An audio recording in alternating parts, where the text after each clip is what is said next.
Ekonomia shqiptare po përjeton një realitet të ri tashmë ndikuar direkt nga lufta në lindjen e mesme. Banka e Shqipërisë thotë se zgjatja apo përshkallëzimi i konfliktit do të sillnin pasoja serioze edhe për ekonominë tonë. Tensionet gjeopolitike dhe konflikti ushtarak në lindjen e mesme kanë sjellë tashmë një realitet të ri për tregjet ndërkombëtare dhe po ashtu përbëjnë ose kanë implikime serioze në rast se do të përshkallëzohen ose do të zgjaten në kohë për ekonominë shqiptare. Goditjet ekonomike për Shqipërinë do të vinin në dy forma, thotë Erald Themeli, drejtori i politikës monetare në Bankën e Shqipërisë.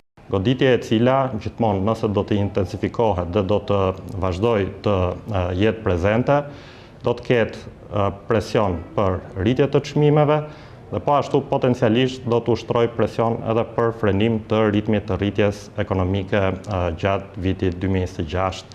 Por pse Banka Qendrore nuk e preku normën bazë të interesit në mbledhjen e 25 marsit? Për momentin është e vështirë të bëhen projekcione të besueshme mbi ecurinë e ambientit të jashtëm, projekcione të besueshme në nivel të tillë që të informojnë vendimarrjen e politikës monetare.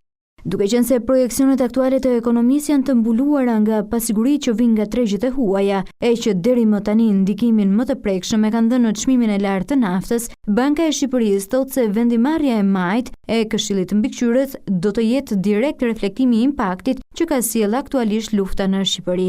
Ndërkohë vendi ka hyrë në regjimin e bordit të transparencës, i cili cakton çmimet për tregtimin e naftës dhe benzinës me shumicë dhe pakicë për shkak të shtrëngimit të lartë të tyre. Vetëm gjatë vitit të kaluar, vendi ka importuar 740.000 ton karburant me vlerë 667 milion euro dhe një luhatje në tregun e huaj e përcjell efektin direkt në tregun vendas për shkak të varësisë që kemi nga importi.